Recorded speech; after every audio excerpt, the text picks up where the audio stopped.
오늘이 무슨 날입니까? 광복절이라고 생각하면 다들 나가셨을 텐데 오늘 수요 예배일이다 생각하셔서 여러분이 오셨습니다. 조금 전에 권사님 기도 가운데 있었지만 73년 전에 하나님께서 이 땅 가운데 광복을 허락해 주셨습니다. 그러나 지금 대한민국에 살아가고 있는 국민들 중에 특별히 오늘 신앙생활하고 있는 우리 신앙인들 중에 하나님께서 이 땅 가운데 광복을 허락하시고 73년 동안, 비록 그 가운데 6.25 전쟁에 3년 동안에 참 아픔이 있었지만은 73년 동안 국권을 빼앗기지 않고 이렇게 자유로운 가운데 살 수 있도록 하신 목적과 이유가 무엇이냐, 그것을 곰곰이 생각하면서 오늘 살아가고 있는 사람들이 과연 몇 명이나 있을까. 이 무더운 여름 날씨 좀 쉬었으면 좋겠는데 고맙게도 오늘 수요일날 딱 절반이 된 날 국가 공휴일이니까 오늘도 들로 산으로 많이 나가서 개인의 쉼을 취하고 있습니다. 바라긴데 오늘 공휴일이라 생각하여서 들로 산으로 나가서 개인의 쉼을 통해서 얻는 유익보다 오늘이 주님을 예배하는 날인 줄 알고 이 시간 함께 참여해서 말씀 가운데 함께 참여하는 여러분들에게 주시는 영육간의 아울러 풍성한 은혜가 더 커지는 그런 귀한 은혜를 체험하는 저와 여러분 우리 모두 되기를 주님의 이름으로 축원합니다. 1926년 개벽지에 이런 시가 실렸습니다. 지금은 남의 땅 빼앗긴 들에도 봄은 오는가. 중약 마지막 부분에 그러나 지금은 들을 빼앗겨 봄조차 빼앗기겠네. 이상화 시인이 나라 잃은 슬픔을 그리고 일제의 그 억압 가운데 저항하는 의식을 바로 담았던 시였습니다. 여러분, 빼앗긴 들에도 봄은 옵니까? 사람들은 생각할 때 봄은 오지 않는다고 그렇게 생각했습니다. 비록 그 땅덩어리는 사람이 주장할 수 있어도 이 모든 계절과 모든 때를 주장하시는 분은 바로 하나님이십니다. 오늘 이 말씀을 보게 되면은 오늘 출애굽한 이스라엘 백성들, 그들은 우리보다 10배나 되는 더 긴 세월을 지났습니다. 여러분 혹시 아십니까? 일제치하 혹 말하기를 36년이라고 그렇게 많이들 얘기하는데 여러분 36년이 아니라 35년이 맞습니다. 왜냐하면 1910년 8월 29일 날 경술 국칠이죠. 그 다음에 해방된 해는 1945년 8월 15일입니다. 빼보니까 34년 11개월 14일입니다. 그러니까 35년도 채 되지 않는데 많은 사람들이 그냥 일제치하 36년 동안 우리가 억압받았다, 그런 역사를 알려면 제대로 아시는 것이 좋습니다. 그런데 이스라엘 백성들은 34년 11개월 14일보다도 거의 10배가 넘는 350년을 창설 없는 감옥 애굽에서 노예 생활을 하고 있었습니다. 그러나 하나님의 때에 하나님께서 그들을 출애굽시켜 주셨습니다. 출애굽한 이 이스라엘 백성들의 그 감사와 감동이 얼마나 컸을까요? 오늘 본문 말씀은 10절에 등장하는 애굽 땅에서 인도하여 낸 여호와 하나님을 중심으로 전개가 되고 있습니다. 자, 오늘 본문 말씀 6절을 한번 보시게 되면은 이르시되 내가 그의 어깨에서 짐을 벗기고 그의 손에서 광주리를 놓게 하였도다. 이것은 불가항력적인 하나님의 은혜입니다. 이스라엘 백성들 근 200만 명이나 추정하지만은 그들이 아무리 다수결로 의결하고 통과시킨다 할지라도 그들은 노예 신세였기 때문에 그들의 짐과 그들의 광주리를 놓을 수가 없었습니다. 오히려 그러한 조짐이 있으면 있을수록 위에서 더욱더 억압과 또 핍박의 강도가 쓰여질 뿐이었습니다. 그러나 하나님의 은혜로, 불가항력적인 하나님의 은혜로, 어쩌면 이스라엘 백성들은 생각하지도 못하고 기억하지도 못하였지만은 하나님께서 그의 선대 아브라함에게 약속하신 그 약속을 신실하게 지키시는 그 때가 되었기 때문에 바로 애굽에 들어간 지 430년 만입니다. 그리고 노예 생활이 시작되어서 끝나는 지 350년이 되던 그 해에 하나님의 강권적인 은혜와 인도하심과 붙들어 주심 가운데 구원의 은혜를 베풀어 주셔서 출애굽의 기쁨을 맞이하게 되었습니다. 7절 말씀을 보시면은 출애굽했다고 여러분 다 모든 것이 끝나는 것 아닙니다. 왜냐하면은 젖과 꿀이 흐르는 가나안 땅으로 가는 여정이 남아 있었기 때문입니다. 그 여정 동안에 하나님은 7절 말씀에 내가 고난 중에 부르짖으며 내가 너를 건졌고 우레소리의 은밀한 곳에서 내게 응답하며 무리마 물가에서 너를 시험하였도다. 광야 40년 동안의 삶을 하나님께서 책임져 주시는 삶을 살았습니다.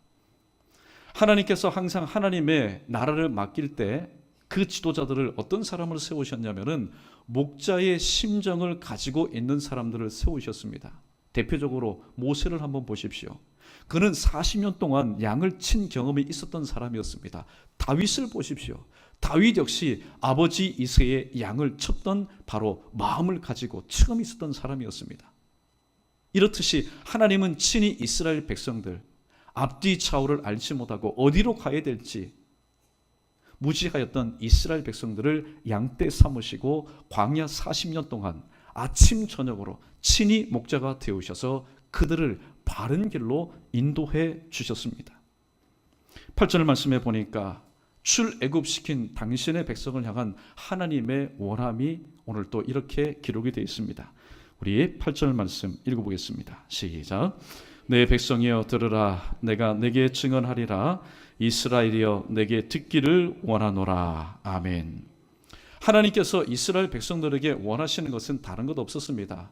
좀 내 말을 좀 들어라. 내 말을 좀 청종해라. 내 말에 순종해라.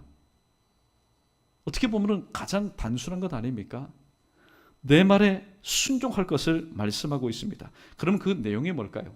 이스라엘 백성들로 하여금 하나님께서 들으라 그렇게 얘기하셨는데 그 내용이 뭘까요? 9절에 기록된 말씀처럼 너희 중에 다른 신을 두지 말며 이방 신에게 절하지 말지어다. 이 말씀은 10계명의 1계명과 2계명을 요약한 말씀입니다. 오직 나만 섬기고 다른 신 우상 숭배하지 말아라. 왜냐하면 하나님께서는 다 하셨습니다. 요셉이 들어간 지 430년입니다. 노예 생활한 지 350년 동안 그들이 보고 그들이 들은 것은 무엇입니까? 맹애굽의 여러 신들을 섬기는 그 문화 가운데 있었습니다. 그런데 더 이상 이제는 그런 문화 가운데서 애굽의 모든 신을 섬기는 이스라엘 백성들의 그 시선과 그 마음을 오직 하나님께만 집중하도록 하기 위해서, 그런데 그들이 또 들어가게 될 젖과 꿀이 흐르는 땅이지만은 그 땅에는 어떤 사람들이 살았습니까? 역시 하나님을 알지 못하는 우상 숭배의 바로 지역이었고 문화와 생활이 있었던 곳이었습니다. 그래서 하나님은 혹시 그곳에 들어가서 또 우상을 숭배할 그런 가능성이 많았기 때문에 내가 너에게 말한다. 너희를 출애굽한 이유가 바로 여기에 있다. 오직 나만 섬기고 우상 숭배를 하지 말아라. 그것이 바로 너희를 향한 내 바람이다. 하나님이 그렇게 말씀하셨습니다. 자, 그런데 10절 말씀을 보시면은 하나님께서 이런 말씀을 주고 계십니다. 오늘날 많은 사람들이 답답하고 컬컬할 때에 이 말씀을 붙잡고 기도하지요. 우리 10절 말씀 다 함께 읽어보겠습니다. 시작. 나는 너를 애굽 땅에서 인도하여 낸 여호와 내 하나님이니 내 입을 크게 열라. 내가 채우리라 하였으나. 아멘. 여러분 도심에서는 잘 볼 수가 없는데 특별히 저 시골에 한번 보십시오. 시골에 보면은 그 처마 밑에 특별히 제비들이 둥지를 틉니다.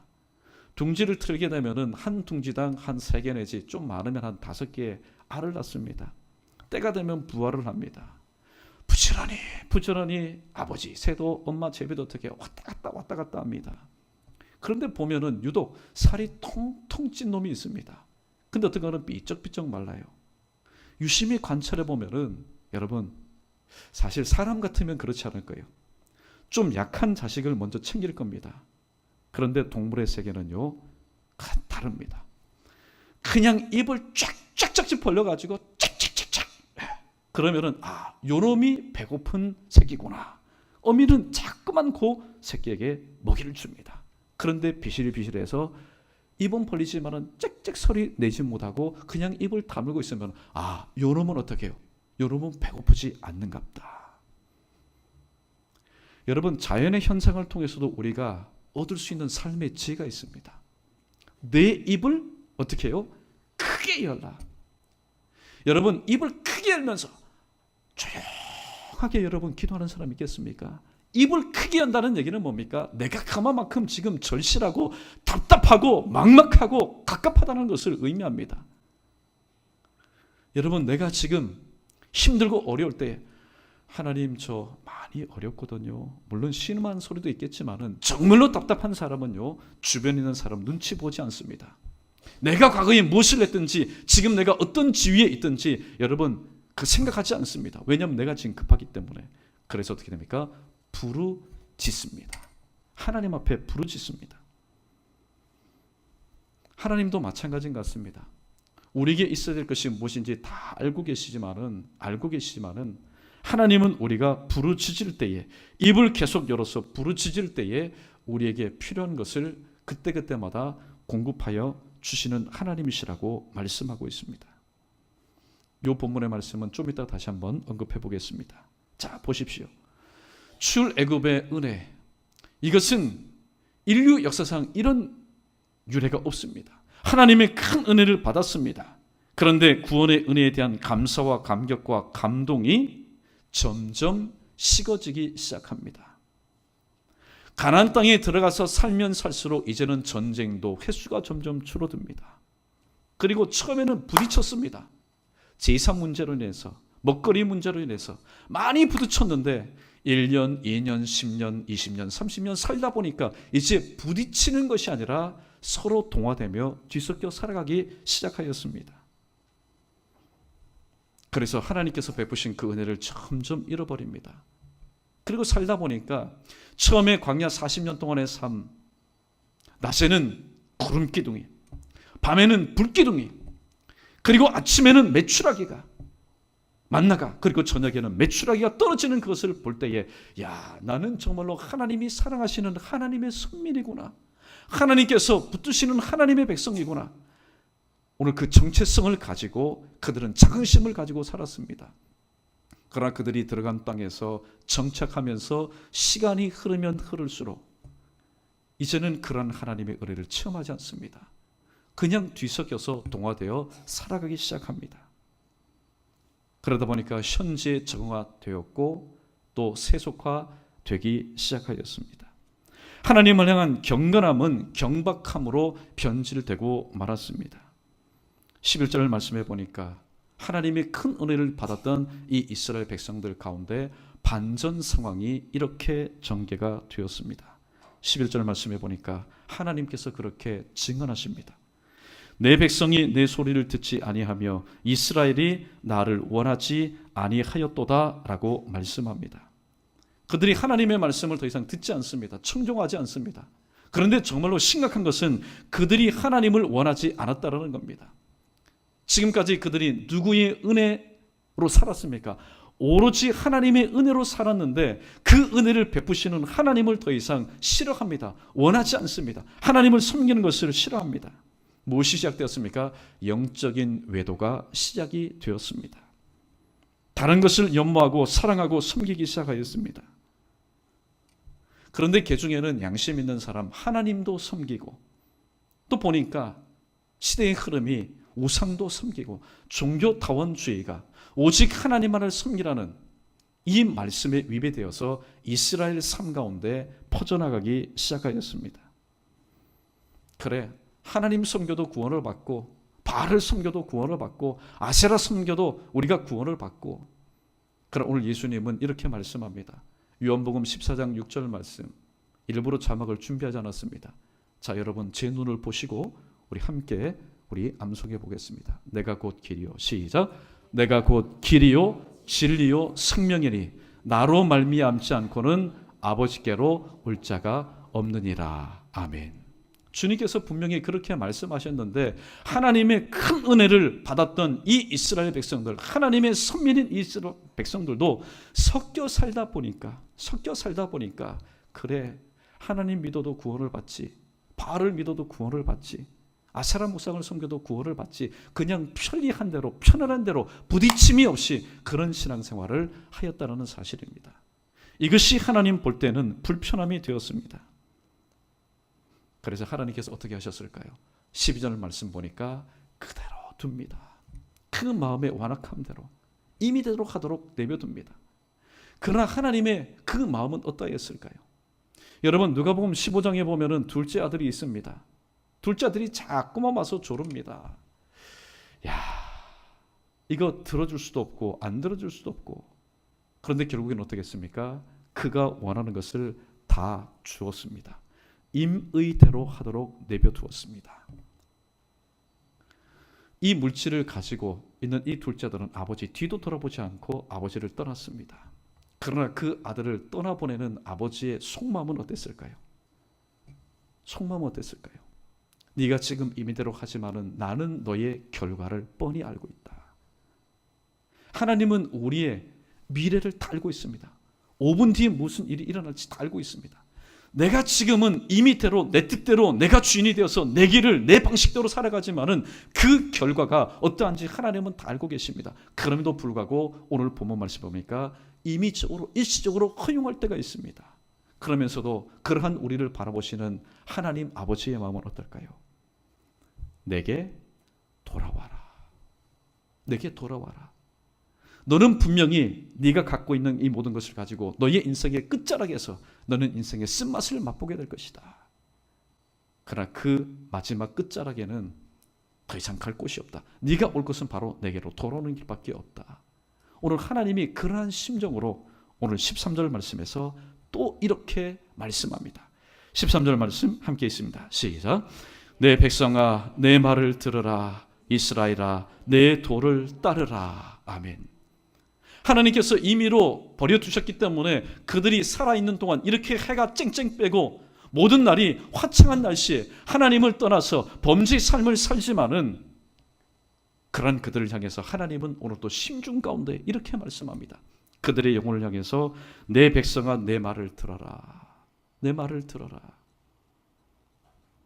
이스라엘아 내 도를 따라라.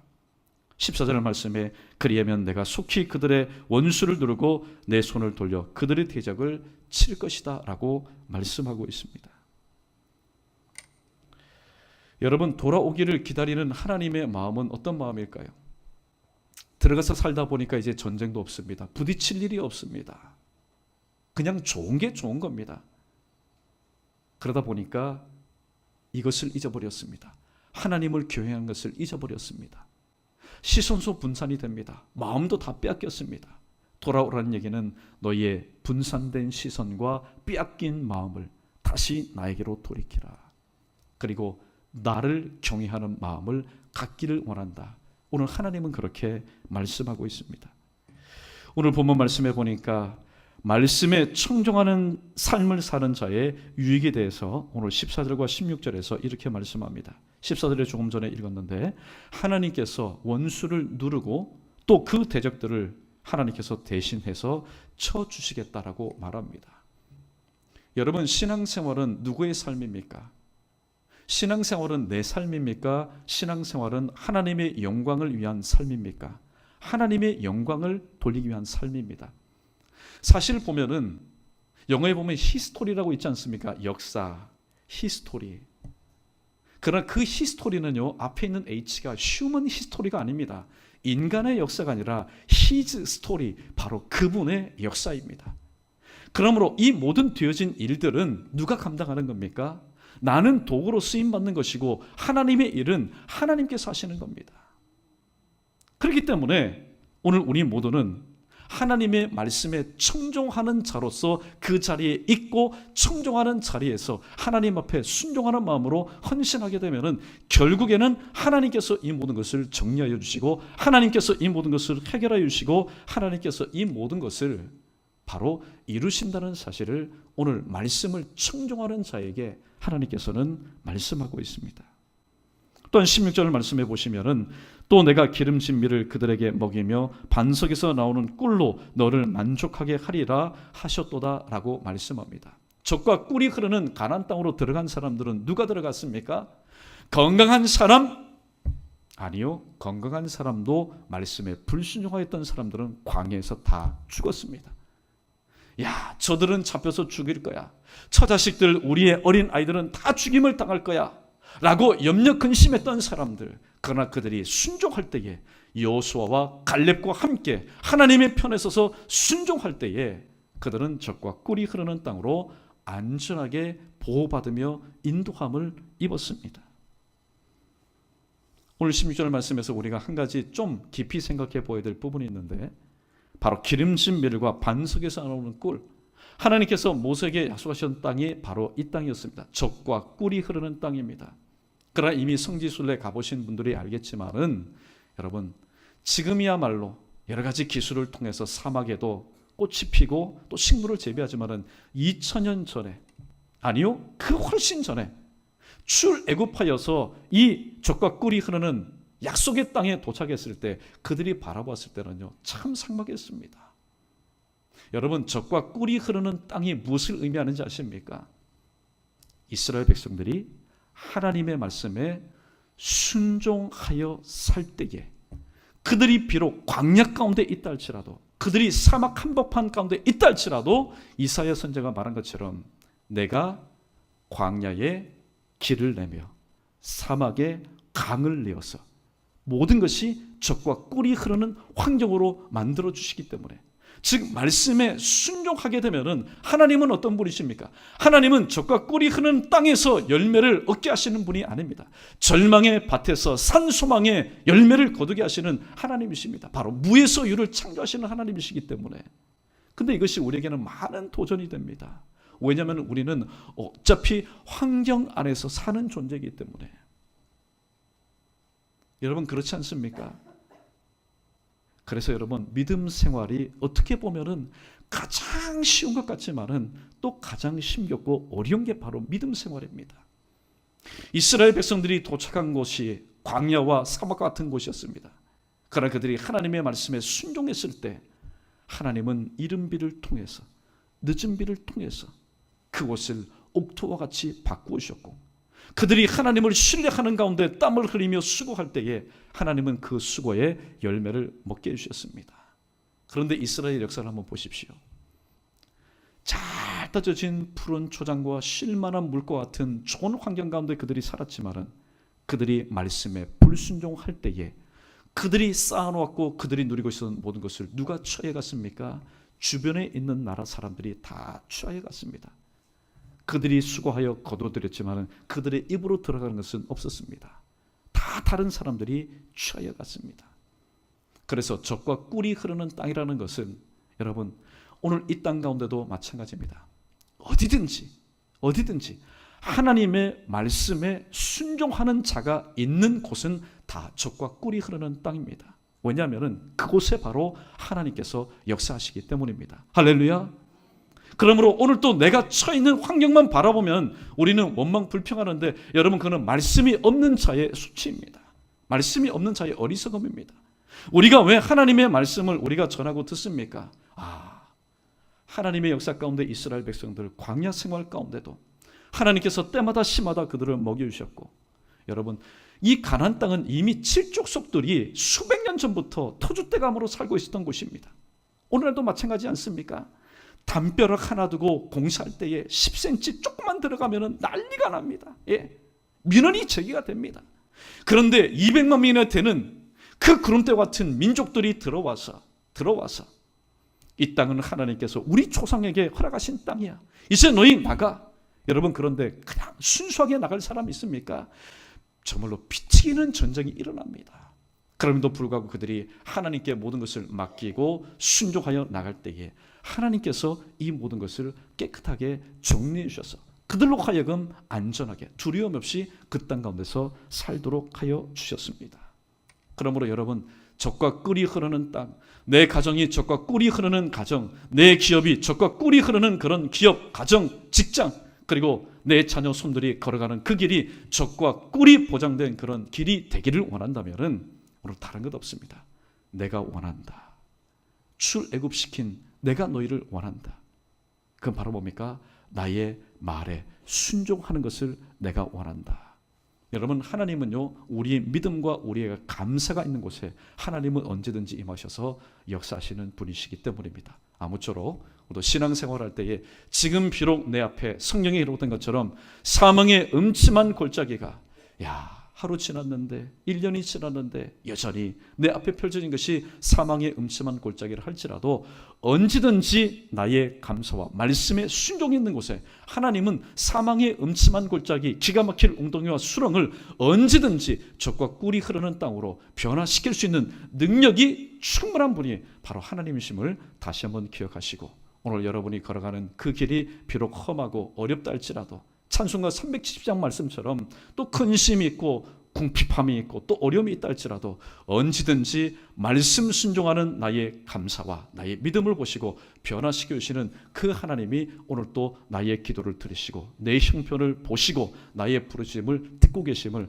다시 한번 기억하시면서 오늘 또 허락하신 이 자리에서 중도에 하찮은 여러분 되지 마시고 끝까지 오늘도 우리 한 발자국 앞장서서 나가시는 하나님 때를 따라 인도하신 은혜 가운데서 오늘 구약의 성경에 기록된 이스라엘 백성들이 소망 중에 끝까지 하나님과 함께하여 그 젖과 꿀이 흐르는 땅을 차지하고 그 땅의 소산을 맛본 것처럼 우리 또한 그런 동일한 은혜를 맛볼 수 있는 저 여러분 우리 모두 되기를 주님의 이름으로 축원합니다. 자, 두 번째입니다. 말씀 순종할 때 우리에게 주어지는 유익, 이거는 순종하면 누구든지 다 얻을 수 있습니다. 근데 말씀에 순종하지 않는 자가 체험하게 될 일들이 있습니다. 우린 여기다 무게를 두고 우리가 말씀을 함께 들을 수 있어야 되겠습니다. 자, 우리 잠언 1장 23절로 33절인데 좀 깁니다. 자막이 준비되어 있는데 우리 천천히 함께 읽어보겠습니다. 잠언 1장 24절로 33절입니다. 시작. 내가 불렀으나 너희가 듣기 싫어하였고 내가 손을 폈으나 돌아보는 자가 없었고 도리어 나의 모든 교훈을 멸시하며 25절 자 읽습니다. 시작. 도리어 나의 모든 교훈을 멸시하며 나의 책망을 받지 아니하였은즉 너희가 재앙을 만날 때에 내가 웃을 것이며 너희에게 두려움이 임할 때에 내가 비웃으시리라. 너희의 두려움이 광풍같이 임하겠고 너희의 재앙이 폭풍같이 이르겠고 너희에게 근심과 슬픔이 임하리니 그때에 너희가 나를 부르리라. 그래도 내가 대답하지 아니하겠고 부지런히 나를 찾으리라. 그래도 나를 만나지 못하리니 대저 너희의 지식이 묘하며 여호와 경외하기를 즐거워하지 아니하며 나의 교훈을 받지 아니하고 나의 모든 책망을 없인 여겼음이니라. 그러므로 자기 행위의 열매를 먹으며 자기 꾀에 배부르리라. 아멘. 예, 32절 계속했습니다. 어리석은 자의 퇴보는 자기를 죽이며 미련한 자의 안일은 자기를 멸망시키거니와 오직 내 말을 듣는 자는 평안히 살며 재앙의 두려움이 없이 안전하리라. 아멘. 사실 오늘 잠언 1장 24절 마지막 33절 말씀을 제외하고는 참 답답한 이야기입니다. 살다 보면은 재앙을 만날 때가 있고 두려움이 임할 때가 있습니다. 그리고 내가 하나님 앞에 간곡하게 부르짖을 때가 있습니다. 마치 문 닫힌 그 방주에 문을 두드리는 심령으로 하나님, 내가 살 길은 오직 이 문밖에 없습니다. 뒤늦게 깨닫고 하나님 앞에 부르짖을 때, 그런데 하나님의 반응이 어떻다고 얘기합니까? 그때 너희가 나를 부르리라. 그래도 내가 대답하지 아니하겠고 너희가 부지런히 나를 찾으리라. 그래도 나를 만나지 못하리라. 무슨 연고입니까? 하나님이 우리를 미워하셔서 그렇습니까? 아닙니다. 하나님께서 우리의 자유의 시공간을 충분히 허락하셨지만은 우리가 그 하나님의 말씀에 순종하지 않고 청종하지 않은 결과 하나님의 뜻대로 살지 않는 그 부산물, 그 결과라는 사실입니다. 그런데 오늘 이러한 절망 가운데 있는 우리에게 오늘 33절 말씀에서 오늘 잠언의 입을 통해서 하나님은 이렇게 말씀합니다. 오직 내 말을 듣는 자는 어떻게 살고요? 평안히 살며 또 재앙의 두려움이 없이 안전하리라고 얘기합니다. 이와 비슷한 말씀이 있습니다. 시편 119편 165절 말씀 보면 주의 법을 사랑하는 자에게는 누가 주의 법을 사랑합니까? 하나님의 말씀을 청종하고 그 말씀대로 순종하며 사는 자에게는 큰 평안이 있으니 그들에게는 장애물이 없으리라고 말씀하고 있습니다. 오늘 저와 여러분의 삶에도 마찬가지입니다. 눈에 보이고 보이지 않는 장애물들 얼마나 많습니까? 이 장애물로 인해서 괜히 시험에 듭니다. 그 장애물로 인해서 마음에 낙심이 되고 낙담이 될 때가 참 많습니다. 그런데 그 장애물을 없애는 방법이 있는데 그 방법이 무엇일까요? 그 방법은 바로 하나님의 말씀에 순종하여 하나님의 말씀에 순종하여 사는 삶의 모습이 하나님의 기쁨이 될 때에 하나님께서는 오늘도 말씀에 순종하는 자에게 먼저 어떻게 해요? 마음에 큰 평안을 주시고 또 그들 앞에 있는 장애물들을 하나님께서 없애주시겠다고 말씀하고 있습니다. 이게 바로 기도응답 아닙니까? 할렐루야. 근데요, 기도응답 이유가 더 중요하다는 사실을 우리가 깨달아야 됩니다. 이거는 제 개인적인 역사의 소견입니다.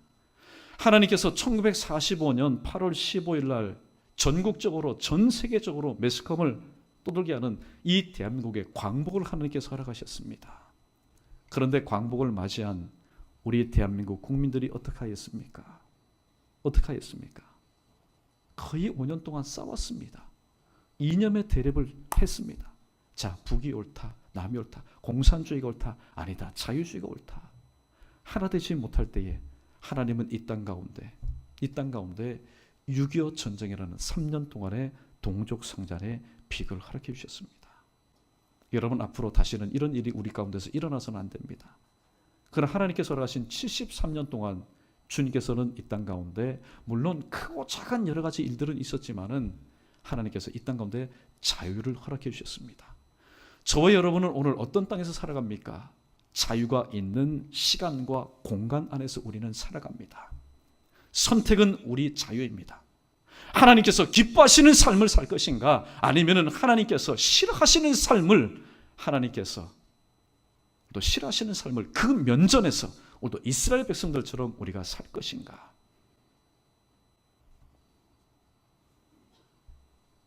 오늘 잠언 기자는 말합니다. 그러므로 자기 행위의 열매를 먹으며 자기 꾀에 배부리라고 얘기합니다. 오늘의 나의 모습은 어제의 결과입니다. 또 오늘의 나의 모습, 그건 바로 내일의 모습일 겁니다. 그러므로 우리 모두는 하나님께서 허락하신 이 자유의 시공간 아래서 오늘 또 주신 그 시간이 얼마나 귀하며, 여러분 오늘 또 이 땅 지구촌을 한번 보십시오. 특별히 저 베네수엘라, 그 다음에 저 북아프리카에서 저 유럽으로 가면은 항상 난민선으로 해서 수십 명, 수백 명이 죽어나가는 그런 시대 가운데 오늘 또 개인적으로 차이는 있지만은, 개인적으로 짊어지는 삶의 어려움과 마음의 무거움은 있지만은, 그래도 우리는 자유라는 하나님께서 73년 동안 보장해 주신 이 자유의 대한민국에서 오늘도 자유롭게 우리는 살아가고 있습니다. 그렇다면은 하나님께서 이렇게 허락하신 자유의 시공간에서 우리가 무엇을 하기를 원하시느냐? 하나님은 그때나 지금이나 똑같은 것을 원하십니다. 너희가 나의 말에 순종하기를 원한다. 나만을 섬기고 다른 우상 숭배하지 않기를 원한다. 하나님은 그렇게 말씀하고 계십니다. 자, 오늘 말씀을 정리합니다.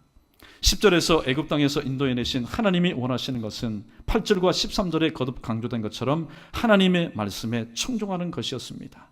그래서 잠언 13장 13절 말씀을 보면은 이런 귀한 말씀이 있습니다. 우리 잠언 13장 13절 말씀 우리 함께 읽어보겠습니다. 시작. 말씀을 멸시하는 자는 자기에게 패망을 이루고 계명을 두려워하는 자는 상을 받으리라. 아멘. 주중 새벽기도 시간에 나눈 귀한 말씀입니다. 말씀을 멸시하는 자, 말씀에 불순종하는 자는 자기에게 어떻게 해요? 패망을 이루는 겁니다. 그러나 계명을 두려워하는 자, 하나님의 말씀을 청종하는 자는 상을 받는데 이 땅에 있다가도 없어질 반짝이는 그런 사람의 상이 아니라 바로 하나님께서 이 땅에서도 누리며 또 죽음 이후에서도 하나님 편에서 영원히 누릴 수 있는 바로 상급을 우리에게 주시겠다고 말씀하고 있습니다. 그리고 또한 하나님께서 원하시는 건 뭡니까? 10절의 말씀처럼 내 입을 크게 열라 내가 바로 채우리라. 오늘 우리 모두는 훈련이 되어야 됩니다. 훈련이 되어야 됩니다. 어떤 훈련이 되어야 될까요? 좀 소리내어서 하나님 앞에 부르짖는 그런 훈련이 필요합니다. 예레미야 33장 3절에 오늘 예레미야는 이렇게 말합니다. 너는 내게 어떻게 하라고요? 웅얼웅얼대라. 너는 내게 읊조려라. 그렇게 말씀하지 않습니다. 크게 한번 읽어봅니다. 시작. 너는 내게 부르짖으라. 내가 내게 응답하겠고 내가 알지 못하는 크고 은밀한 일을 내게 보이리라. 할렐루야. 또한 시편 142편 1절 말씀해 보니까 시편 기자가 이렇게 말합니다. 내가 소리내어 여호와께 부르짖으며 소리내어 여호와께 간구하는도다. 그렇게 말씀합니다. 여러분 어렵게 생각하지 마십시오. 하나님께서 오늘 또 여러분의 삶 가운데 채워주시기를 원한다면 저 제비집에서 제비둥지에서 짹짹거리는 새끼를 한번 여러분 떠올려 보십시오. 어미새가 어떤 새끼에게 준다고요? 아무리 이미 살이 쪄 있고 윤기 나지만은 힘을 다해서 사력을 다해서 입을 쫙쫙 벌려서 짹짹짹짹 대는 제비, 새끼제비에게 어미는 먹이를 줍니다. 절대로 입을 벌리지 않고 가만히 내가 이렇게 하면은 우리 부모님 얼마나 스트레스 받을까. 그래서 부모 생각한다고 조용히 있는 그런 새끼새에게는 여러분 어미새가 먹이를 주지 않습니다. 그러므로 오늘 성경에서 말하는 것처럼 애굽 땅에서 인도해내신 하나님께서 원하시는 것, 말씀에 순종하며 살아가는 것, 그리고 무엇보다도 부르짖는 것, 하나님 앞에 크게 부르시며 구하며 찾으며 문을 두드리는 삶을 하나님은 원하십니다.